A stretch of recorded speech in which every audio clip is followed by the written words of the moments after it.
So, with me again, I want you to picture an old black woman. She is 78 years old. Her name is going to stay private tonight because I'm not going to put this on here without her feeling permission. But she was a real person. And what I'm about to tell you is the kind of thing that has been happening to real people every single day in California in the middle of the 1970s. And it is the whole reason this whole story exists. So, she's sitting in a clean room in a house in Redwood Valley, California, 2 hours north of San Francisco. The house is one of 9 care homes that operate under the umbrella of the People's Temple. The house is licensed by the state of California. The license has a real woman's name on it, Marceline Baldwin Jones, RN. That license is real. The nursing credential is real. The state of California inspected this home, and the state of California approved this home, and the state of California sends checks to this home every month for the care of the residents. That is real. That is not a fly by night operation. This is a state licensed residential care facility with paperwork, inspections, with a registered nurse signing off on the medications.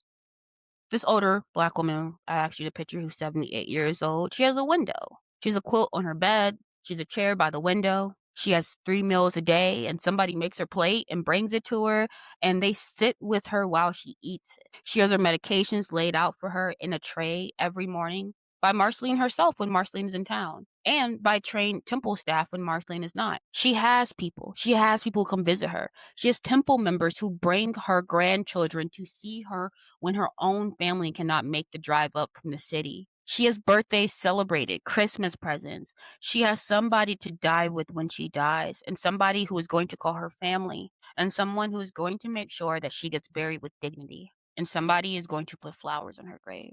6 months before she came to People's Temple, our grandmother, I'm asking you to imagine our black grandmother, who is 78 years old. 6 months ago, she was in a state run nursing facility in San Francisco. She was in a wheelchair. Although she could walk, she was medicated past the point of conversation. Although she was coherent when she got off the medicine, she had bed sores. She had not had her hair done in 7 months. Her family could only visit on weekends, and they could not afford a better facility. The state of California in 1974 was throwing poor old black women into warehouses, and there was not a single politician in Sacramento who lost an election over it. And the warehouses kept getting funded, and they kept getting filled, and the families kept being told to be grateful. And then somebody at her family's church told them about a different option. Hey, there's a church for your grandmother in Redwood Valley, a church that runs care homes, a church where the residents got to keep their dignity, a church that would take mama and would do the right thing by her and would not charge the family more than the family could pay. In fact, they might even charge them less. So the family makes the call.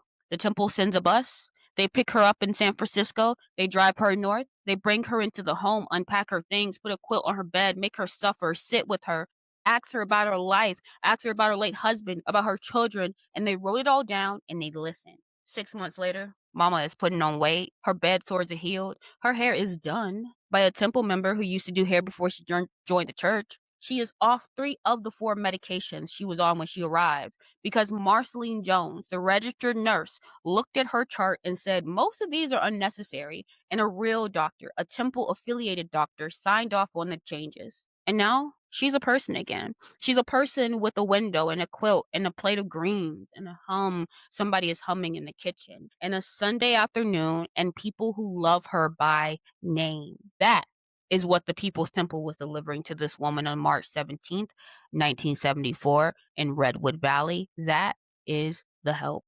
And the question this entire episode, the question, hell, this entire series, the question that is going to make your bones hurt by the time we're done is the question of how a place could do that for that woman on that Sunday also become the place where 918 people died in the clearing 4 years later. And the answer is not that the help was a lie. The answer is the help was real. So this is part 4, the help. Now I told you at the end of part 3 that this episode is going to be different. I told you I was not going to say a bad word, not a single one, about the People's Temple for the entire hour. And I'm going to keep that promise. And I want to tell you why up front, because maybe it feels weird to you. Maybe you're thinking like Jacayla, why are you defending the cult? And, maybe you're thinking that I've lost the thread. Or maybe you probably already clicked off before you got to Act 2 because maybe the whole reason you came here was to hear hearing someone that somebody was drunk on Jim Jones or whatever. I don't know. Or maybe you wanna hear me dunk on Jim Jones. I don't know. But what I'm telling you is I'm not even gonna be dunking on Jim Jones for the next 60 minutes. I'm kind of asking you to trust me through this story. Because here's the thing. A lot of videos about Jonestown on the internet does a very easy version of the story. Maybe they tell you about the bad, or about the abuse and the manipulation and the ranting and the death. And maybe they tell you it in a way that lets you, the viewer, sit on your couch or your chair and think, well, I would have never joined that those people were stupid, that they were weak, that they were duped. And then those people die for real, and they were not stupid, and they were not weak, and they were not duped, not in the way you think. And a lot of reasons why I feel like some true crime content gets Jonestown wrong is that they refuse to tell you why the people joined. Some of them refuse to tell you what was on offer, or maybe what was being delivered, or what was real. And if you don't understand what was real, I don't understand how you can understand what happened. So I would love to tell you what was real. And the way I'm going to tell you what was real is I'm going to pretend for the next however minutes I'm talking that I'm the best lawyer for the People's Temple that they ever had. Better than Hinstone. Yeah. I'm going to make the case for them. And I'm going to put their best foot forward. I want to show you receipts, and I want to read the licenses, and I want to give you the addresses, and I want to walk you through the work the way Edith Roller walked through the work. Remember her? 1975, when she was sitting in the back of a service on Gary Boulevard watching with her own eyes. I want to put you in Edith's seat, because if you can sit in Edith's seats with her eyes and her history and her politics, and with her exhaustion at the failures of the American government, and with her 60 years of waiting for somebody to do something, and you can watch what she watched, I think you're going to understand, and you're going to understand why she signed up and why thousands of people signed up. And yeah. And then in next week, part 5, we're going to start pulling on the threads. We're going to start asking the questions. We're going to start meeting Marceline. And we're going to start looking at what it cost. And we're going to start looking at who paid that bill. But not tonight. Tonight, I am the lawyer. Tonight, the temple is on trial for being a cult, and I am defending them. Tonight, I'm going to tell you what they did, and only what they did. And I'm going to make you believe it the way Edith believed it, the way thousands of other people believed it, because they had every reason to believe it. And if by the end of this episode you are sitting wherever you're sitting thinking, oh my God, I would have joined, I think I'm doing my job, the job I'm not getting paid for. But let's go. The care homes. So the first thing the People Temple did, the very first thing before anything else, before any of the politics, the rallies, the fame, they took care of old people. And I want you to kind of hold that, because the cult mythology version of the story, I feel like, tries to skip over it. The cult mythology version starts with Jim Jones in Indiana with the dead cats, and jumps straight to him in California with the Messiah complex. The cult mythology version does not have time for care homes, because I think care homes to other people are boring. And true crime YouTube is not supposed to be about boring. It's supposed to be about exciting. But to me, the boring is kind of the whole story. So bear with me. Bear with me. Okay, anyway, stop. In Redwood Valley, California, by the early 1970s, the People's Temple was operating 9 state licensed residential care facilities for the elderly. 9. That is more than most for-profit elder care chains operate in a single county in California today in 2026. And they had 9 homes with real licenses from the real state of California, with real inspections, with Marceline Baldwin Jones, RN, on the paperwork as the registered woman of record. Marceline. We're going to spend an entire episode on her in part 5, so I'm not going to tell you her whole story tonight. But I am going to tell you one thing about Marceline, and you're going to hold it for the rest of this episode, because the entire infrastructure I'm about to describe to you runs through her credentials. So Miss Marceline Baldwin, later to become Miss Marceline Jones, she grew up in Indiana. She was trained as a registered nurse in the 90s, and she got her license, and she kept her license in good standing with the state of Indiana and then the state of California for her entire adult life. She was good at her job, and by every account, a phenomenal clinical nurse, and by every other count, a phenomenal administrator of care facilities, because she knew what she was doing and she ran the homes well. The state inspectors who came through gave them good reports. The families of the residents were satisfied. The residents themselves, many of them said in their own words that they were happy there. And that's real. That happened. That is the foundation. And the homes had names: Happy Acres, Happy Haven. The temple ran them in Redwood Valley and later in San Francisco and Los Angeles. And some were licensed for elderly care, some were licensed for foster children, some were licensed for both. And by the mid-1970s, the temple was responsible, through its various care licenses, for the housing, feeding, and medical supervision of well over 150 people who could not live independently. Old people. foster children, disabled adults, people with mental illnesses who had been failed by the state hospital system. And these people were not paying customers. That's another thing. Most of them were poor, and the temple was being reimbursed by the state of California and the federal government through Medicaid, Medicare, foster care payments, and the Social Security checks that the residents signed over to the home. That is exactly how every other care home in America was funded. That actually is a standard practice. So the temple was running a legitimate care option using legitimate state and federal funding streams to serve legitimate populations of vulnerable people. And here's the part that kind of just breaks my heart a little bit, like open in a way. The care, by every account from former residents and former staff who had spoken to historians, was better than the alternative. Because the alternative in California in the 1970s for poor or elderly people of color was the state mental hospital, which had actually just been closed by Ronald Reagan in the late 1960s and had basically dumped their residents on the streets and into substandard board and care homes that we are still dealing with the consequences of in 2026. You know, the alternative was the warehouse. The alternative was bed sores, and a hallway that smelled like urine. The alternative was being medicated past point of conversation by a doctor who you saw once a year. The People's Temple was not the alternative. The People's Temple was better than the alternative.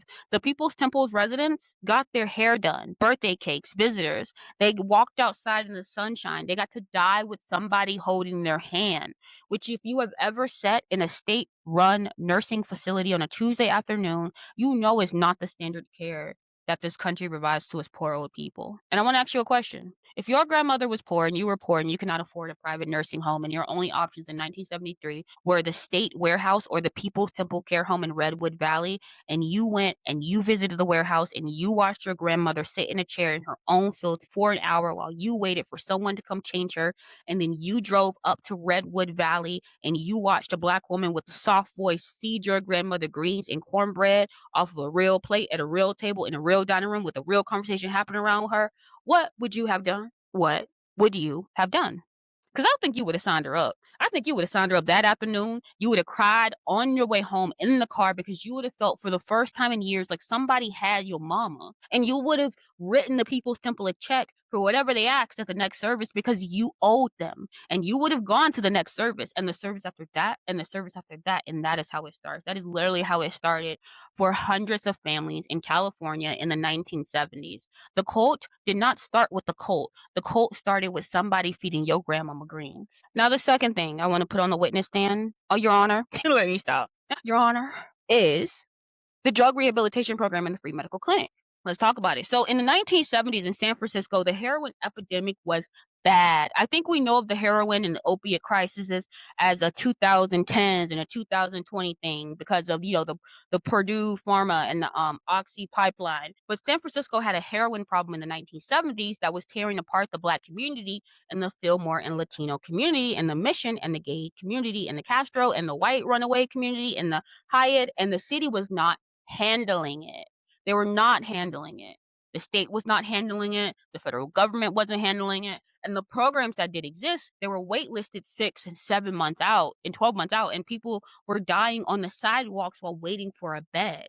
So the People's Temple ran a drug rehabilitation program. And it was not technically a licensed medical program in the way we understand Betty Ford Clinic today, for example. It was more like a residential commitment program. You came in, you committed to the church. And when you committed to the church, you committed to clean living.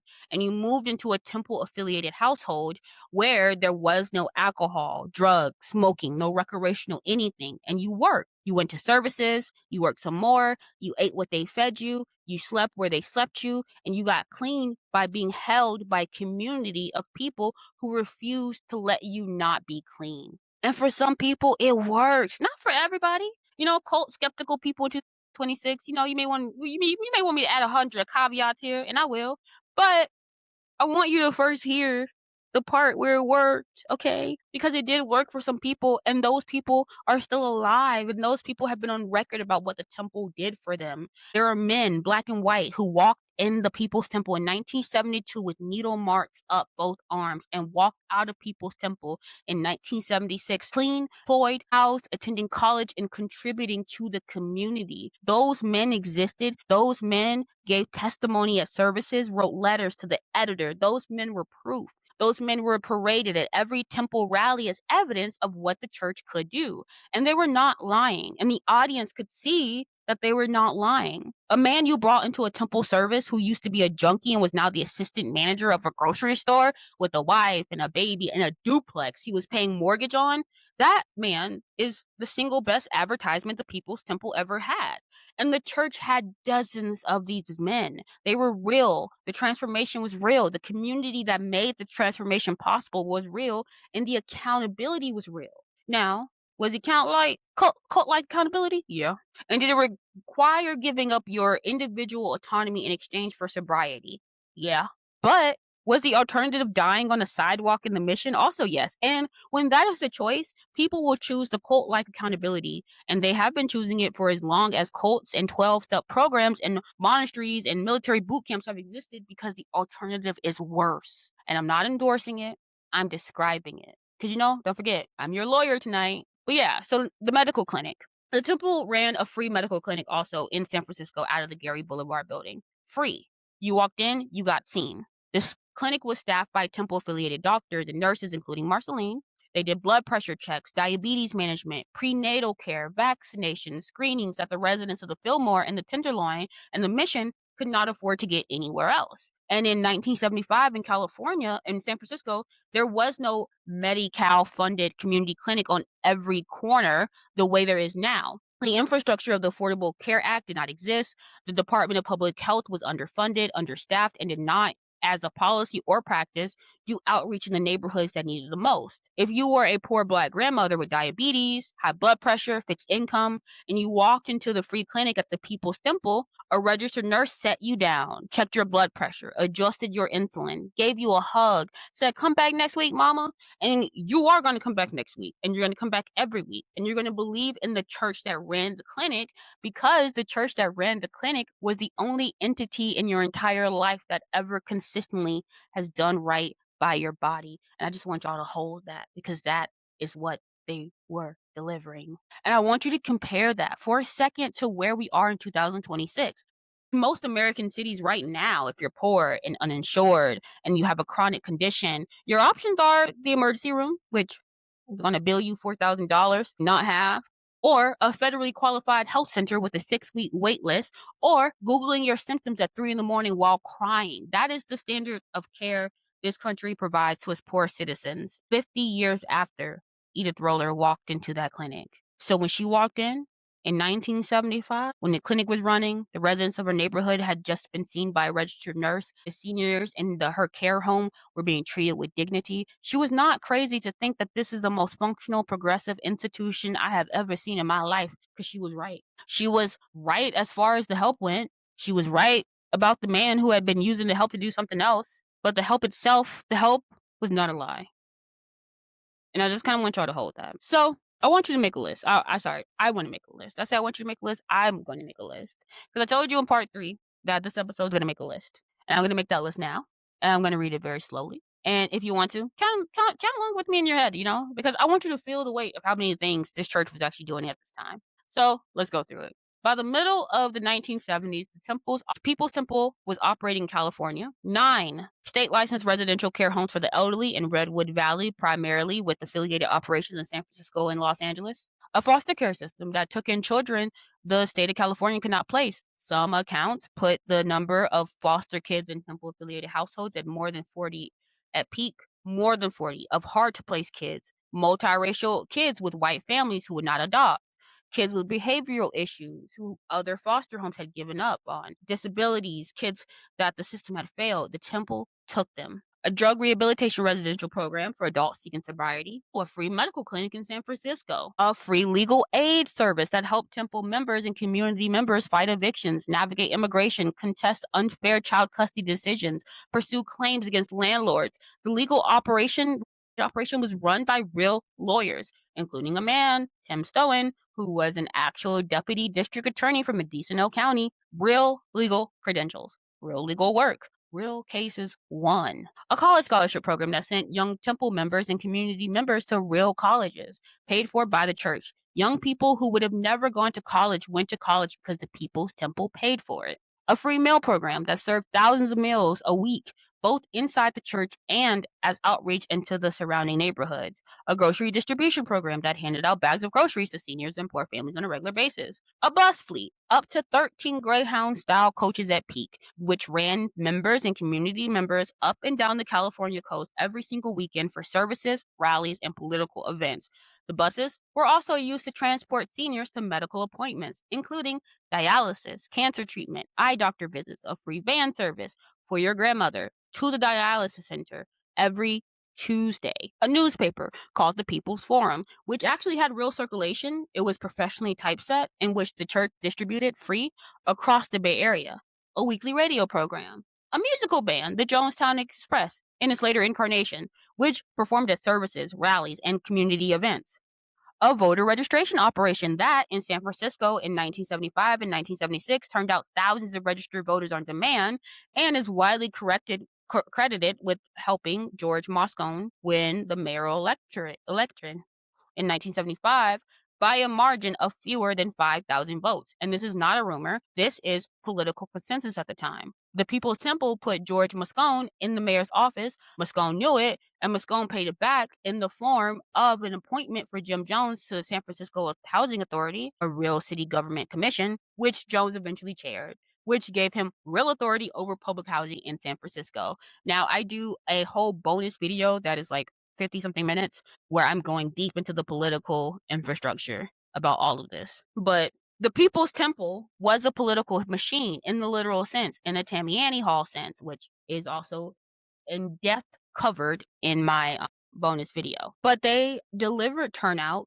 delivered votes, delivered candidates, and got rewarded with positions and access and protection. And the positions and access and protection came from Mayor George Moscone, Supervisor Harvey Milk, Assemblyman Willie Brown, Lieutenant Governor Mervyn Demoley, I can never remember, and Congressman Philip Burton, among others. So again, George Moscone, Harvey Milk, Willie Brown, Marvin Demoley, and Philip Burton. And these are not obscure people. I talk about them again way more in depth on the bonus video. Please go look at that if you would like to. But these are some of the most prominent and respected Democratic politicians in California in the 1970s. Harvey Milk is the first openly gay elected official in California history, and there's a whole movie about him with Sean Penn winning an Oscar for it. Willie Brown is the most powerful Black politician in California in the second half of the 20th century. George Moscone is the mayor of San Francisco, who was murdered alongside Harvey Milk in 1978 by a former city supervisor named Dan White. And I'm going to tell you more about that story in a minute, because the timing, but anyway, these men, these specific named elected men, were publicly endorsing the People's Temple, were attending People's Temple services and rallies, were appointing Jim Jones to public office, were writing letters of recommendation for him, were naming him to the boards of charitable organizations. Now, again, I said I go into more in-depth into this in the bonus video, but to just kind of give you a brief overview of what I talk about in the bonus video, okay, and so there's like this like political term that's like Tamiami Hall, and it basically stems from back in the day, if you were like an Irish immigrant and you came to a certain place, when you get off the boat, there'd be this dude waiting there, and he would be the dude who would like hold your hand for the rest of your life. He'd make sure you get a job, make sure that you are able to get your citizenship, and he'd be there at your wedding, he'd be there at your funeral, and in turn, you and your daddy's daddy, your brother, your brother's brother, everybody that you are affiliated with will agree to vote whichever way your Tamiami. No, I knew how to pronounce it before, but now I'm only like seeing it in my head, and for some reason my brain just keeps saying Tamiami. But yeah, so it worked, and in turn, the person who's like the Tamiami Hall boss or whatever, like this one that's really infamous, his name is like Tweed. They would then, for getting the person elected, they would have control over who got the jobs, who got the contracts, and such and such. So then they would basically be employing the immigrants. It was like basically just like a way like to get who you wanted elected, and then the money would go right back into like the community in a sense. So that is really kind of what it was. And these politicians, in some form or fashion, utilize a form of this method by having Jim Jones in their life, because Jim Jones was able to turn out bodies, and bodies is a very hard thing to actually get to show up, and not only show up, but then to show up in drones to vote for you. So this leads to things like Jim Jones being elected for like the housing authority eventually. And this is just something that was just known to be done because it was like you have to pay the person back who got you in the chair in the first place. And so Jim Jones got elected for the housing authority. In turn, of course, as we all can guess, that means everyone he's hiring is Temple affiliated, the contracts, it legitimized him in a way that would be very difficult to go against Jim Jones. And it's not just California politicians. We have Rosalind Carter, the First Lady of the United States. She had a photograph taken with Jim Jones during the 1976 presidential campaign. Jim Jones sat next to her at a campaign dinner. She thanked him for the temple's mobilization on behalf of her husband. Then we got Walter Mondale. He was the future president of the United States. He met with Jim Jones on a campaign airplane. And then we have Angela Davis, the world famous activist and academic. She spoke at a temple service in defense of the church when it came under media scrutiny in 1977. Angela Davis. Yes, ma'am. She stood at the pulpit of the People's Temple and defended Jim Jones. But I also covered this in my bonus video. I truly, truly, truly believe her when she said that from her perspective, like the government was basically trying to destroy a majority black church. So, she was played to by Jim Jones in a way. Dennis Banks, he was a leader of the American Indian movement. He took refuge with the People's Temple when he was being pursued by federal authorities, and he publicly thanked them. Jane Fonda, she visited and praised the church. Huey Newton, one of the Black Panthers, exchanged communications with Jim Jones from his exile in Cuba, and he praised the work of the People's Temple. And in January of 1977, Jim Jones actually received the Martin Luther King Jr. Humanitarian Award from the Los Angeles chapter of the the Southern Christian Leadership Conference, the organization that Dr. King himself founded. And this is a real award given by a real civil rights leader in good faith, because by every external measure they had access to, the People's Temple was doing the work. Like, hold that. Every single one of these endorsers, they're acting in good faith. They're not in on a conspiracy or covering up anything. They're seeing the help and responding to the help in the same way Edith Roller responded to the help. The same way thousands of ordinary working class black families in the Fillmore and West Oakland responded to the help. The endorsers were also being seduced by the help because the help was a seduction. So if George Moscone, Harvey Milk, Willie Brown, Rosalind Carter, Angela Davis, Dennis Banks, Jane Fonda, and the Southern Christian Leadership Conference could all stand up and publicly endorse the People's Temple in 1977, child, what was Edith Roller, 62 years old, retired English professor, supposed to do? Not believe them? Distrust them all at once? Be smarter than the entire Democratic political establishment of California? She was not stupid. They were not stupid. The help was real. Now, I've kind of been avoiding talking about this, but I kind of can't any longer. Because I want to kind of talk about the country that we're sitting in right now. Because if you're watching this in 2026, maybe 2027, hi to the future.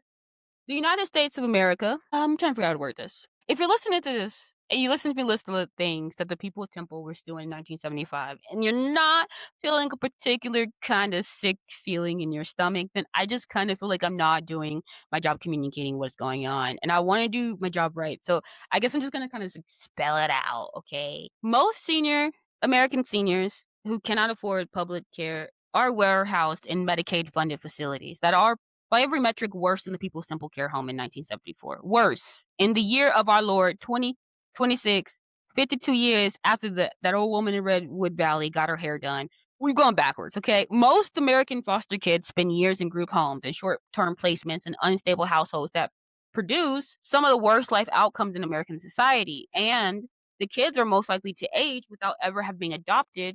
The ones who are exactly the black, multiracial, special needs, behavioral issue kids that the People's Temple was specifically taking in 50 years ago. Most Americans seeking drug treatment can't afford it, access it, are waitlisted 6 months out, are dying in records of numbers of fentanyl that's being trafficked through a supply chain that the federal government has known about for 15 years and chosen not to, get involved with, or stop. Most poor and working class Americans cannot afford a doctor's visit. The Affordable Care Act, which was supposed to fix this, has been eroded for 15 years. Medicaid expansion is under attack in most red states. Rural hospitals are closing. Maternal mortality, especially for black women, is worse in some American states than it was 40 years ago. Isn't that insane? Most Americans who need legal help cannot afford a lawyer. Legal aid budgets have been cut and cut and cut over the last 20 years. Eviction defense is almost impossible to find in most American cities. That's you gonna be able to afford. If you can't afford to pay the rent, 9 times out of 10, we can't afford to pay a lawyer to help us when we can't pay the rent. Just saying. Public defenders are crushed under caseloads that make it impossible to actually defend anybody. My little brother is caught up in the system right now, and he has we're not going to go into that. But college scholarships for poor first generation students exist, but the cost of college has increased 8 times faster than wages over the last 40 years. And most poor kids are priced out of higher education entirely unless they take on debt that follows them for the rest of their lives. And the bus is not coming to take your grandmother to dialysis. There is no bus. If you don't have a car and your grandmother does not have a car, you cannot pay for a lift. Your grandmother does not go to dialysis. And if your grandmother does not go dialysis, your grandmother dies. And that is the actual operational reality of being poor and old in America in 2026.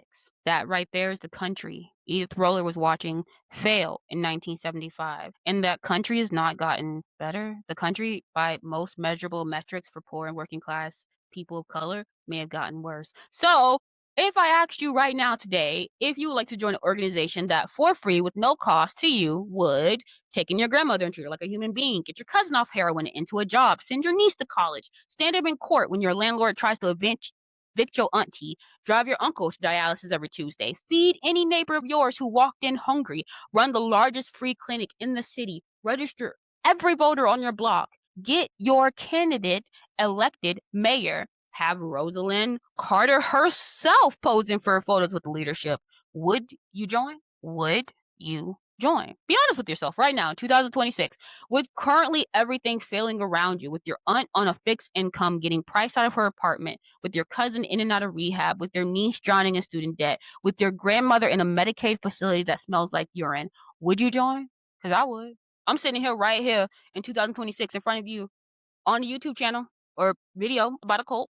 And I'm telling you with my whole chest, child, I would have signed up. I would have walked into that church on Gary Boulevard in 1975 and I would have signed up. I would have given my time. I would have given my money. And even just like seeing the way it helps other people, like I would have so been involved. I would have needed the services, but I also would have been so down to give what I can for what I'm getting as well. Like it's literally like the whole pay it forward, but like in real life and living color. And a lot of people being very good to each other. And the crazy part is like it's all in the guise of a church, right? But if you really ask me, a lot of the people who were here didn't really care that much about the church. I'm not saying they didn't love God or love Jesus or have a belief, but it's very interesting because there's a content creator that I really, really admire and really, really love. Her name is Bose versus the World, or best, but she does that. But love her down, love everything she does. She talks, she's really kind of like, I don't know, it's like really weird. Like church is really weird for me because this is such as I know, but like I grew up in the church. I grew up very religious and in a very religious atmosphere consistently and constantly. And there's still a lot of imprints that are very like difficult for me to like separate, and like even like the way I feel about God and like the way I feel about the church in general. Like I just don't know. Like I'm talking here about like when I talk about church in this, I'm talking about the church and the structure that Jim Jones set up. I'm not talking about like regular churches where people go to church and they live their own lives and they're not signing waiters. Like that's not fitting into what I'm talking about here. But it's just very interesting because it feels like to me that most of the people who were gathered together not out of attempting to like all believe in God the same way, but more so about being there for each other. It was about the human, the person. What do they need? What do I need? And like assessing that and being there for other people. It was like, it feels like it was more about being a good person. And in a way, I feel like it's what allowed Jim Jones to be even more off of the Richter scales or whatever, because he could kind of like say what he wanted. And in essence, it didn't always fully matter because it was the work and the help that was the engine and the thing motivating people. A lot of people did not join the People's Temple because they believed the exact way Jim Jones believed in God. Because first of all, y'all, you couldn't keep up with it if you wanted to, okay? Because this man would one day be like, God is the only God. And he would be like, I am the earth God. And so, child, a lot of people here were not coming here for the semantics of Like, this is exactly what the scriptures say. They were there for the people. And now, and that's why I brought up bows, because like, a lot of the ways like she talks about, like, that's my difficulty, because like I don't know necessarily like how I personally like believe anymore or completely. I don't disbelieve everything, but I don't believe everything that I was raised on when it comes to God. And so it makes it like very weird for me. But some of like the comments that Bows versus the World has said about like the way she believes has like just like give me a lot of food for thought. Like I don't even know if I believe exactly the way she believes, but it's just been like I like that way that's worded. Like she's like, we like good Christians here, and I totally agree. Likes the morality of Christianity, which like I saw, I totally agree. That's my problem. Like I don't want to like throw the baby out with the bathwater, if that makes any sense. I don't think the church is bad. I don't think Christians are bad. I don't think Christianity is bad. But I do think that there are ways of manipulation and just different, I don't know. Anyway, going back, let me get back to the topic. Edith would have joined. Okay. And you would have too. And I think that's the answer. I think that's the answer to any smug question that could be if like the country asks itself about Jonestown, like why they joined, why did they stay, why did they not see it coming? It's because they joined because it was the most functional, progressive institution any of them had ever seen in their lives. And they stayed because quitting meant going back to the country that we're still living in. And they did not see it coming because the help was real, and the help kept being real even as the man at the top was getting sicker and meaner and more dangerous in ways that they could not see yet. And that's just what we're dealing with. That's the whole problem. You cannot understand the death without understanding the help. And you cannot understand the help without understanding the country. And you cannot understand the country without understanding that the country has been failing as poor people in exactly these specific ways for the entire 50 years since Edith walked into that church, and the failures have only gotten more total. It's like we got more knowledge and we got more information and shit on how things happen and how to be there for people and the things that we need in place, but we ain't doing it. To me, that's even worse. Like we have more data and more knowledge, and we are equipped with the tools. And even like with the money situation, like maybe I'm just going a little overboard, but like I really feel like if there were some ways that like America as a country, like in a sense, like just somewhere found a way to maybe be like a little more efficient, like which is maybe the stuff that's being just some type of way, or got used to a smaller margin of not like, some things are made for like 2 cents, but then are sold for like $80. Like if different things like that, I feel like were like altered or whatever. Like I feel like we all could have a little bit more in like the country. I don't know, but Jacayla could be wrong. What does Jacayla know? Jacayla is just I'm 32. Yeah, just 32-year-old Black woman, mother. I don't know what are my titles. Black mother, lover of cats, and talking about stuff. Astrology, I love astrology too. So what do I know? But it's just like sometimes my thoughts, okay? But anyway, I just feel like the bears have gotten more total. And the People's Temple ended in horror because the man at the top was broken and the isolation he engineered was catastrophic. And we are going to spend the rest of the series on that. But the People's Temple began as the answer to a real question I think no one was answering. And the question is still, to me, not being answered in 2026. And that is why, to me, the story keeps mattering. Because somebody is going to answer the question again eventually, right? Some new gem is going to walk in and start building care homes, free clinics, bus routes, scholarship programs, and we are not going to have a figure out how to tell the difference between a real answer and a gem. And we're not currently good at telling the difference, honestly, and Edith Roller could not tell the difference, and neither could George Moscone, Angela Davis, Rosalind Carter. And if those people could not tell the difference, then don't we have a lot of work to do? And I kind of feel like this series could be a little bit part of the work. I mean, listen, I've already put up the first 3 episodes and there are 0 views. And I don't care because I feel like even if just one person listens, that this is what the series is doing. And honestly, like for me, I'd be like, yes, ma'am, to like this may end up being 13. And who knows what bonus episodes I'm gonna end up recording. I'd be like, give me the content. Like I'm gonna be binge watching, but I could never binge watch on my own voice. Also, like if there's any mistakes left in here, it's because they just have to be left in here. Like I cannot go back and listen to my own voice. And that includes adding sounds. Like I know a lot of people have podcasts or content where they like add in like it's just Jacayla, okay? Just Jacayla. Jacayla does all her own shit. I am my own editor, scriptwriter, reader. So, hey, we gotta do what we gotta do. And since like I'm not going back to add sounds, okay? Like, because that would mean that I'll hear the sound of my voice. But yeah, that's why I'm here. So I want to close on Edith because I have spent this whole hour making the case for the church, and I don't want you to leave this episode without going back to her because she is the door we're walking through, and she is the woman whose journal we're reading, and she is the one we are walking to that field with. In the summer of 1975, Edith Roller went communal. So going communal meant moving out of her own apartment and into a temple-owned communal household where she would live with other temple members. And she moved in with 3 other women named Wanda, Josie, and Verg. All 3 of them were temple members and all committed in the way Edith was committed. And all 3 of them are mentioned in her journal in the same breath as her sisters. So Miss Edith gave her apartment, her solitude, her living room, her kitchen. She kept her job at Betchel. She kept her car. She kept her sisters and her friend Laura, LOR, remember her? But the rest, of her physical life, she handed over to the church. One moment. And this is a part I could actually be saving for this moment because going communal was actually a pay cut.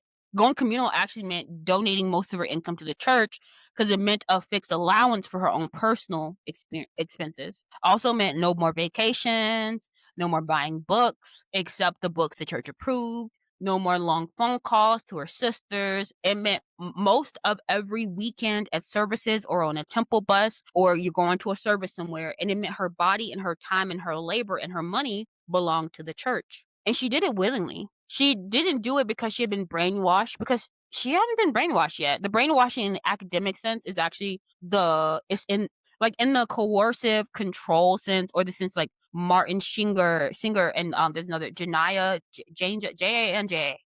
And there's some other cult researchers I've been like looking at, like the way they describe brainwash. It hadn't been fully closed around her yet, because in the summer of 1975, Roller was capable of leaving. She was still in contact with her family, still working a regular job. She still owned her own bank account. She wasn't yet trapped. She chose the communal life because she believed in the work. And that's what I want you to hold in your chest before we close this episode, is that Edith was right to believe in the work.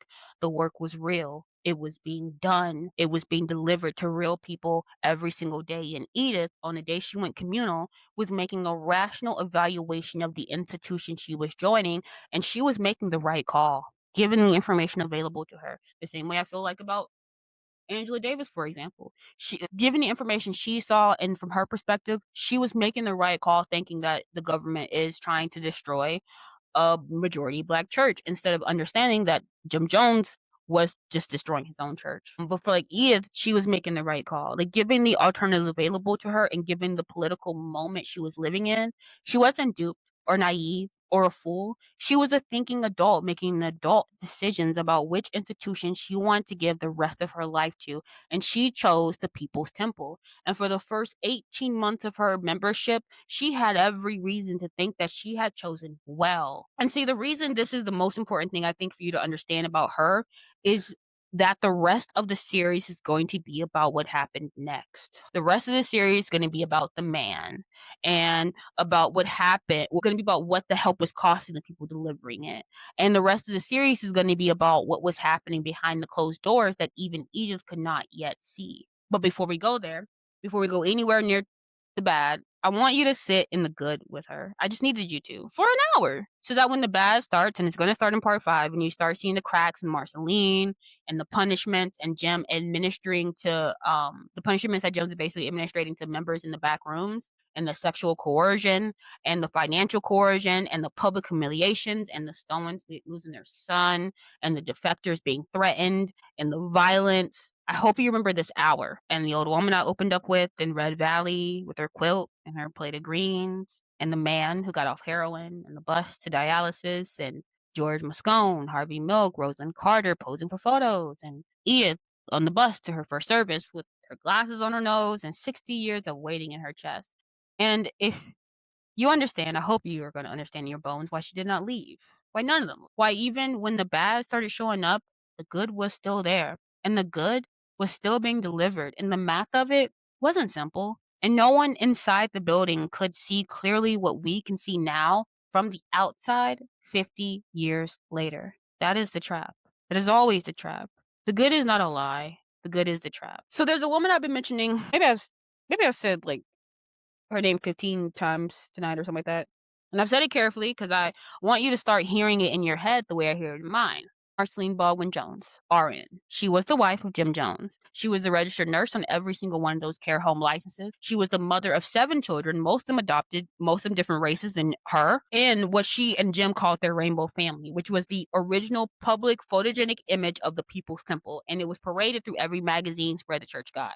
Because a white Midwestern couple raising 7 Black, white, Korean, and Native American children together in 1965 was a vision America had never seen before. And the vision sold the church before the man sold the church. And that vision was Marceline. She was the most respected member of the People's Temple by the membership throughout its entire history. She was the one the staff called mother. She was the one the residents loved. She was the one who made it work. And she was the one who held licenses, paid the bills, managed the homes, ran the clinics, raised the children, signed the paperwork, dealt with the inspector. She was basically the operational backbone of every single thing I told you about in this episode. And in the next episode, in part 5, we're going to ask the question this entire series has been working up for what, maybe 4 hours? 5 with the bonus episode? The question we kind of can't avoid anymore that unlocks the rest of the story that may change the way you see everything we've just talked about. What was she paying for it? What did Marceline Baldwin Jones, RN, pay in the privacy of her own marriage, her own body, her own mind to keep the help running for the people in this episode? What did the man she married do to her every night behind the closed doors of the patronage while she was holding up the licenses in front of her state inspector and signing the medication trays for the residents, writing letters of recommendation for foster children and making it look easy? Because here's what I would tell you next time, and only next time, because I told you I was being their lawyer tonight. And listen, a lawyer's not going to betray her client in closing argument, okay? I'm a pretend lawyer today. Marceline Baldwin Jones, by the time she died at the Pavilion in Jonestown on November 18th, 1978, was not a happy woman. Marceline Baldwin Jones was, by every account from people close to her in the final years, one of the most exhausted, abused, broken women in the entire People's Temple. And she was the one running it. And she was the one whose name was on the licenses and the one the state approved. And she was the one who got everybody to believe it was real. And she paid for it. She paid for every single thing I told you tonight with every single piece of herself. And we're going to count the pieces next week. So part 5, Marceline. If you've made it through this episode, thank you. It was kind of a strange one. I know I actually do something hard maybe, which is sit in the good of an institution we already know is going to do bad. And I know I actually believe in something that you already know is going to fail. And that's just kind of like the discipline of the series, I think. And because it's like the only honest way I can tell the story, at least. And I wanted you to feel what they felt before I tell you what was done to them. So, yeah. Just remember that the help was real and that the help was a seduction. And I kind of think the help is always a seduction. Good night. Well, it's morning, but you know what I mean.